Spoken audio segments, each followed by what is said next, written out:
Conservationists fighting to protect endangered species from feral animals have begun their most ambitious project yet.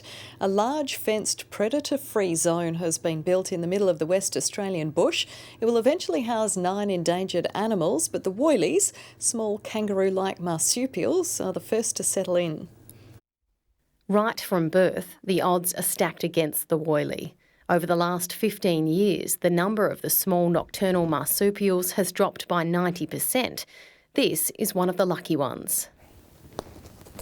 Oh, and off he goes, out to explore his new home. This is their best chance of survival, an 8,000 hectare predator-free enclosure surrounded by more than 40 kilometres of electric fence.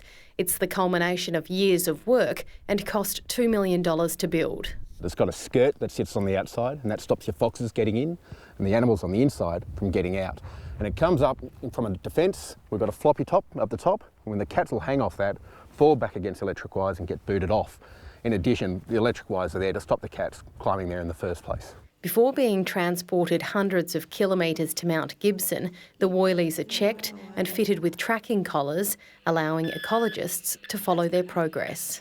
If the Woylie was very still for a long period of time, the frequency of the beeps changes, and then we know that we need to go in and check it out. It's hoped this group of Woylies will grow in number from 50 to 1,500 over the next decade, representing an 8% jump in the species' total population.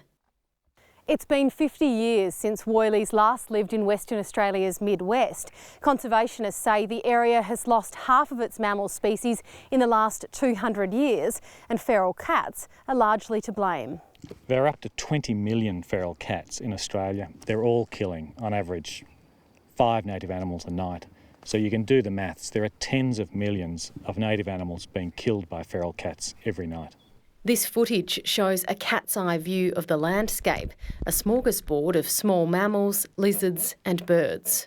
Cats tend to like live bait, they like live animals to eat, so small lizards and mice and small mammals and so on. Conservationists have also unveiled another tool in the fight against feral animals, a research centre where ecologists will learn more about the cat's hunting behaviour and how to control them. What we're trying to do is find the Achilles heel for the feral cat. We just don't have an effective strategy at the moment that will allow us to remove feral cats from the landscape. The Woylies are just the first step for Mt Gibson. 9 threatened species will eventually move in, including bilbies, wallabies and numbats. Courtney Bembridge, ABC News.